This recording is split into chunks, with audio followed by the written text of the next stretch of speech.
So good evening, gentlemen. Mr. O'Brien, as we get ready to review for the Unit 1 exam, Theories in International Relations and Laws. And even though this course is based upon the Cold War from 1945 to 1991, we do spill into some international law and international relations.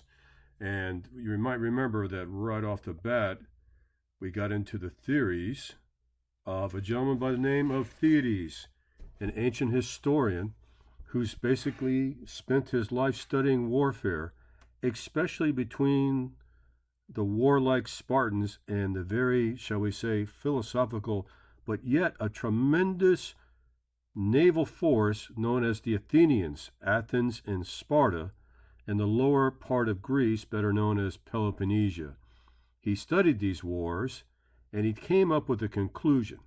And Theods came up with a conclusion that war is simply a fact of life, and that man fights for survival.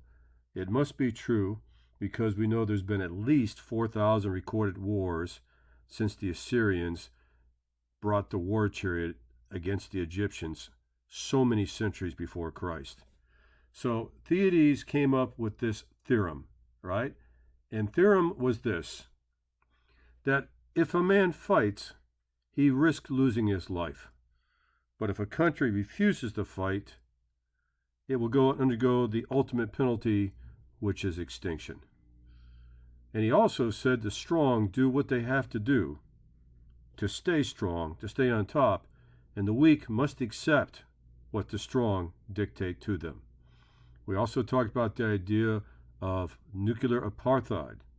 One of the ways that the atomic powers stay strong is nuclear apartheid is the idea that we only allow a certain number of people on planet Earth, a certain number of nations, to control nuclear energy.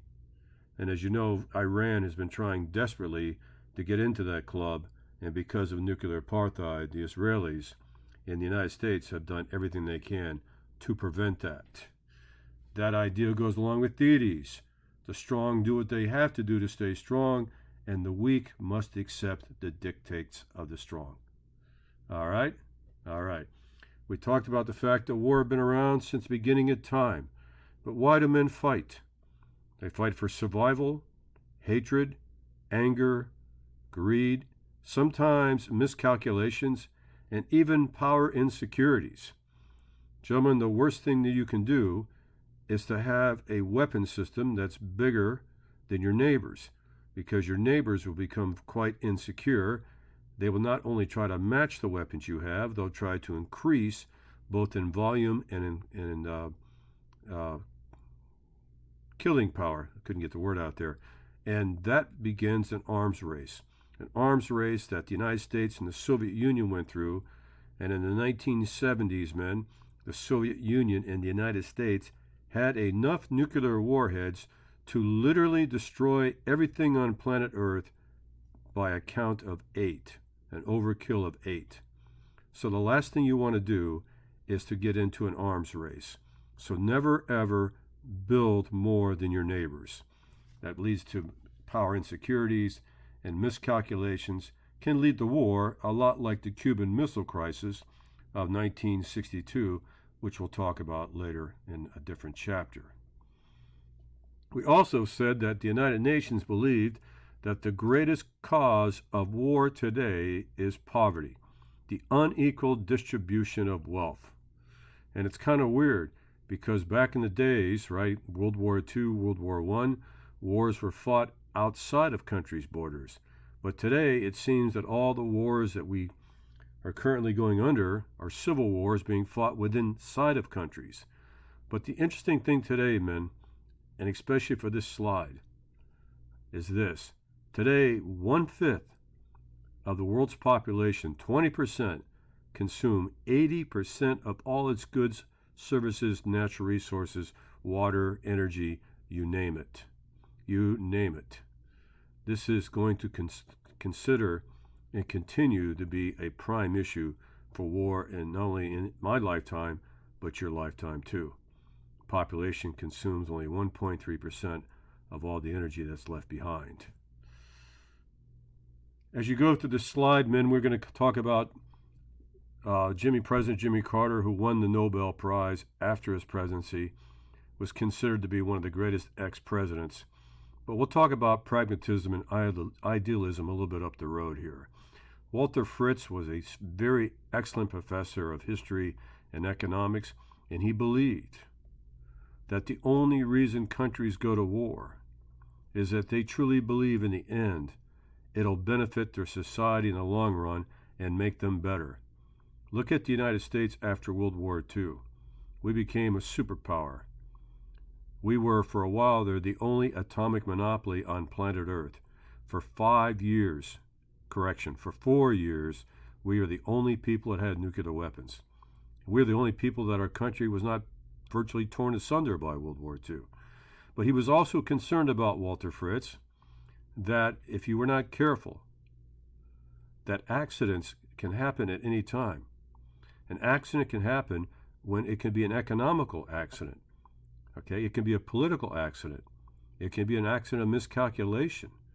So he truly believed that sometimes countries stumble into war completely by accident, and they will follow through because they believe that they can win and that they will benefit from war and that they will prosper. Countries don't go to war unless they're attacked or unless they believe that they can prosper from it, just the way Adolf Hitler did when he took Poland and he took France and he took the western half of the Soviet Union. It was a tremendous risk, but it built the Third Reich and gave them a lot of resources all the way up to the fall of Germany in 1945. Okay? Now, this is a big argument here, men. There must be a just cause for war. And, it's interesting, because the idea of a just war does exist. And in American foreign policy, we actually have a formula. And you know what? The United States wants to and believes it should only fight wars as a last resort, as a self-defense. And we should at any possible time, negotiate to the end. Never give up on negotiating. Be overly patient. And if we have to go to war, spare civilians from any violence. Tough to argue when you talk about the idea the atomic bombs of Hiroshima and Nagasaki were used because President Roosevelt believed that using, and I'm not kidding, poison gas on the Japanese would be cruel and inhumane. He thought that atomic warfare would be more humane because it would be quicker and their suffering would be limited. Oh, what a century the 20th century was. I don't think you could have picked a more violent century than the 20th century. We talked about the 6 causes, right? Just cause, proportionality, right intention, right authority, a reasonable chance of success, and the last resort. The one I like here is proportionality. I think I'll put that one in the test, right? The whole idea is that you go to war because you've thought out everything, and you want to limit the damage, and you want to make sure you go to war. That the problem is with mankind is that we like war, we like violence, and we got to be careful we don't like it too much. And so, insulting a citizen or having personal property confiscated or something that in some countries would merit an insult, that cannot be the American way. The American way can be only as the last resort. It must be moral. We have tried all sorts of negotiations. We have been patient. We have taken insult. We have taken injury. And now our back's against the wall, and it's a question of survival. Never be afraid to negotiate. That is the Christian tradition of a just war. But yet, you do have the right to defend yourself from extinction. All right. We talked about Dr. Rommel, an old gentleman. I really enjoyed him a long time ago. At least I love his books and articles. He did a study from all the countries from 1946, the end of World War II, until 1986. That 40-year period, in his very primitive computer, he tried to figure out how many countries were democratic, how many countries were not democratic, and how many times democracies had fought each other in that 40 years, how many times have democracies fought undemocratic countries, and how many times an undemocratic country fought against other undemocratic countries. And he came up with an interesting statistic. At that time, there were 109 governments. Today, I think there's 216, right? And it led to 6,876 possible dyads, like Norway attacking Argentina. And he discovered by computer statistics that the odds of democratic countries fighting each other came down to a measly 0.01%. So if you were to use this as a prediction, you would say that democracy is the best form of government to assure world peace. But gentlemen, let's not kid ourselves. Democracy is very fragile. In the last 10 years in the United States, democracy has really taken a beating. We're seeing the rise of executive power, and we're seeing the deadlock of Congress and the Senate, where really the voice of the people are not being heard to the extent that our founding fathers thought they should be.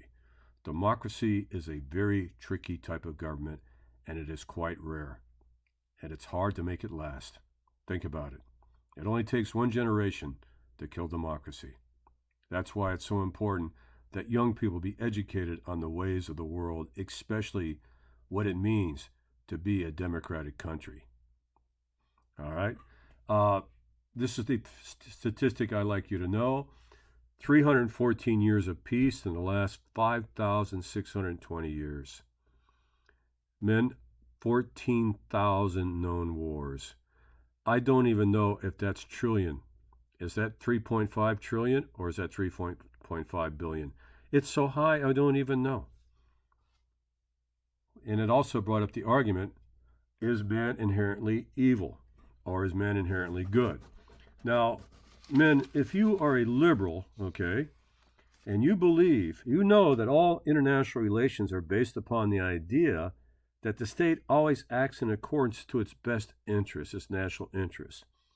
But liberals believe that self-preservation and military security and economic prosperity can actually occur if man has a rule book not of government by Congress or government by police states, but a government that is inside of men's hearts and minds.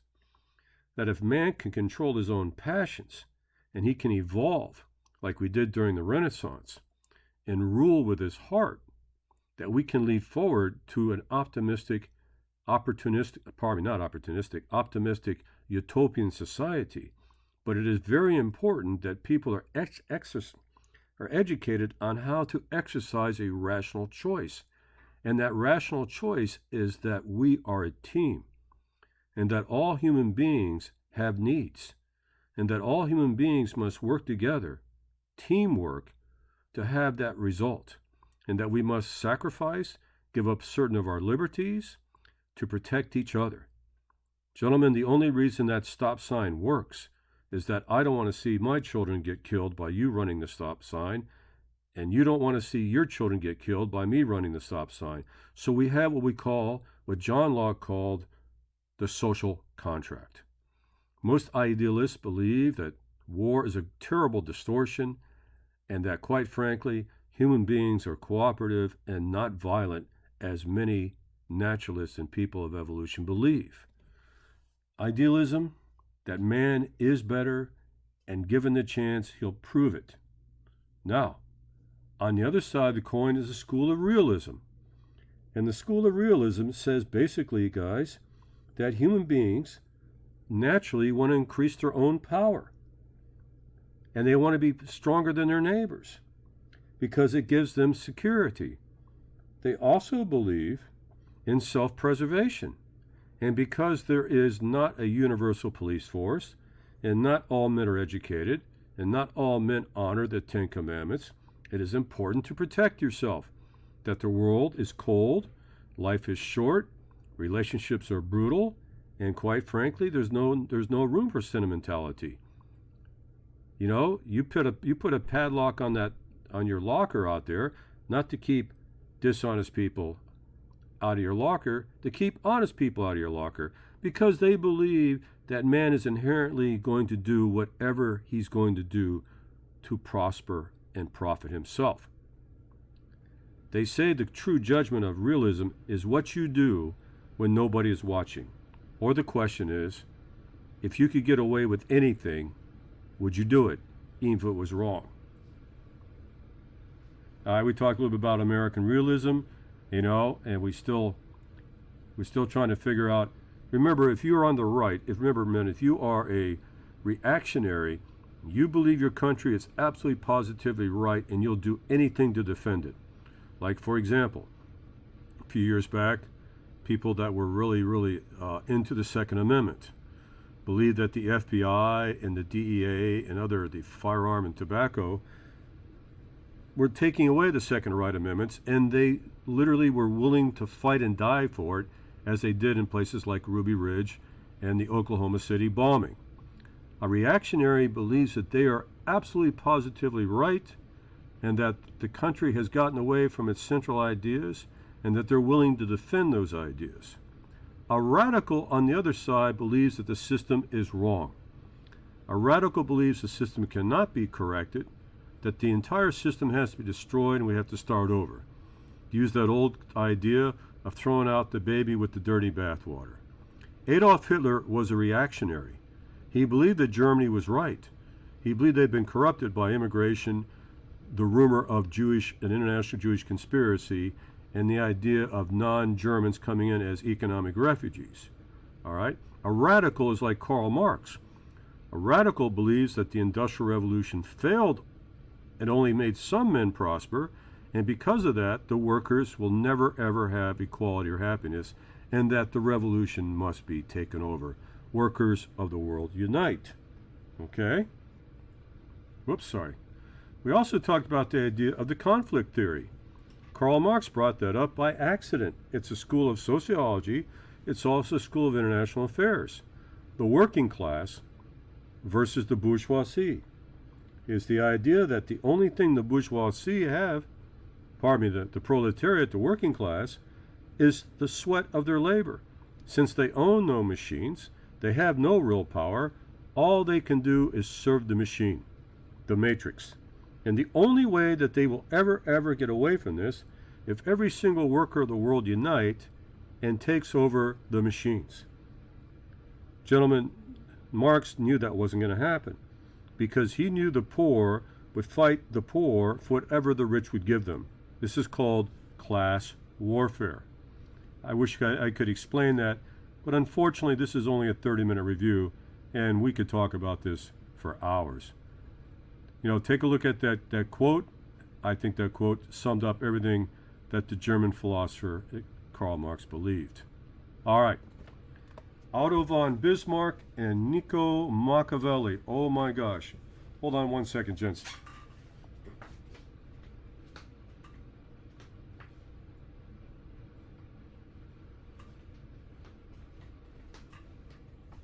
Okay, sorry about that. Realpolitik. As a matter of fact, you have a homework on that. The idea of doing what works instead of what is right. We don't care about religion.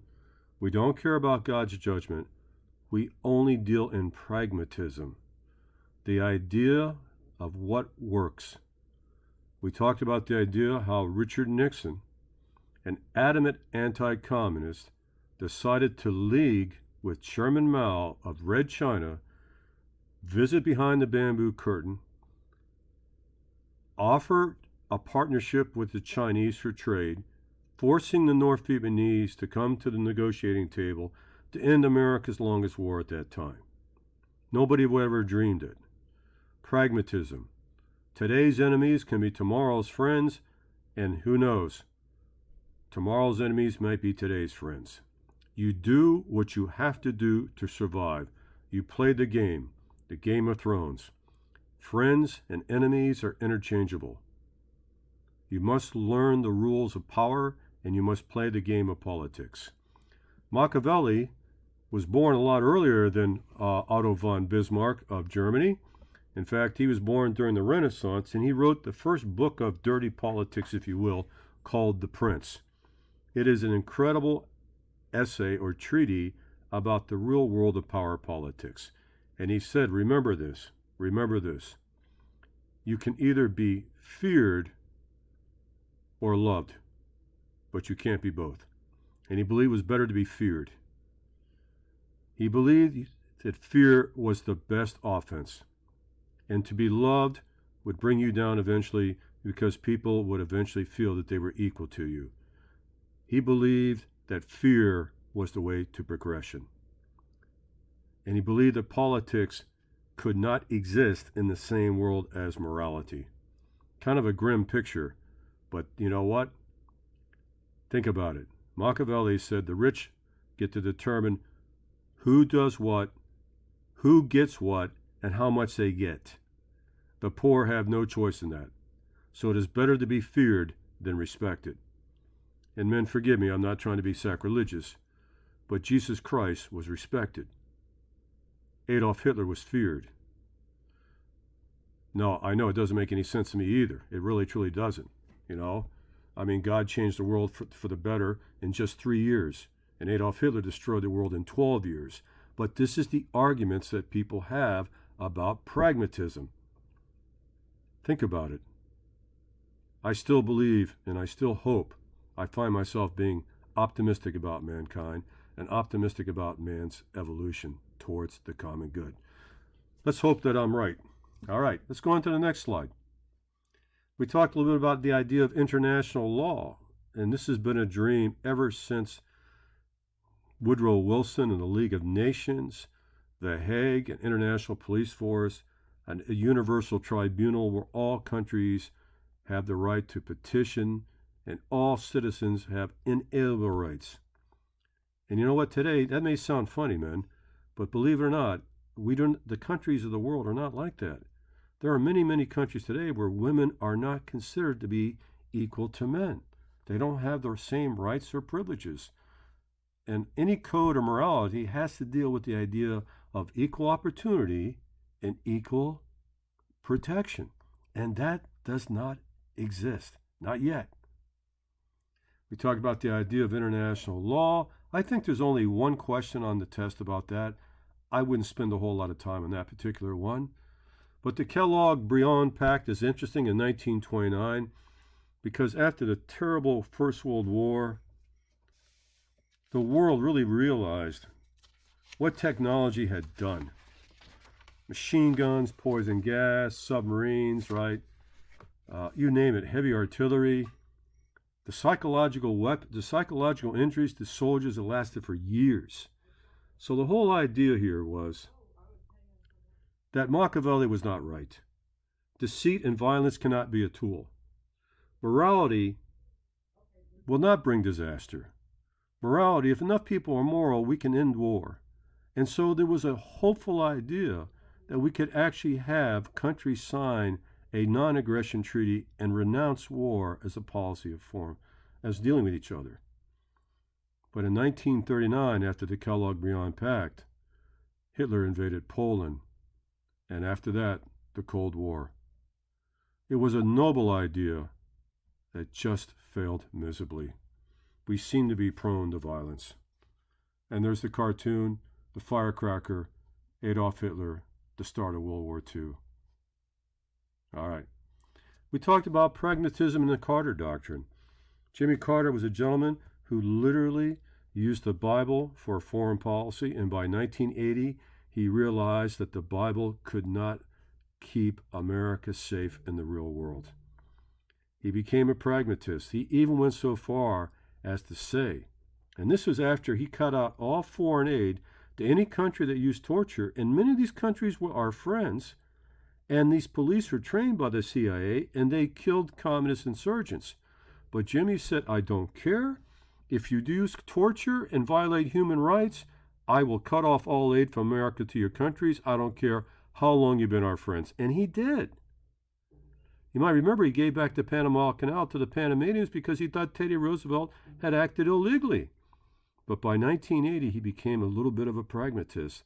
And he said, and he realized that we've been blackmailed by OPEC and that the Arabs had almost destroyed our economy by boycotting oil to us after 1973 Yom Kippur War in Israel. And so he actually stated that the United States would use military force to keep petroleum flowing into the United States This is a 180-degree reversal of the Carter Doctrine from the beginning when he talked about human rights. Ah, man, sometimes international affairs can get sloppy, and it is really, really an open argument about the best way to move forward. All right. So, gentlemen, please remember, if you will, that's on the test for sure. A lot about Machiavelli. Karl Marx, yes, absolutely.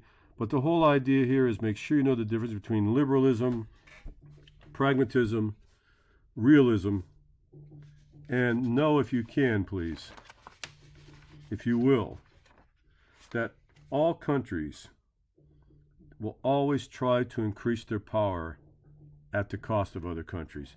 That's an idea that just can't change. We serve the national interest, and the national interest has to be economics. Okay, thank you, man.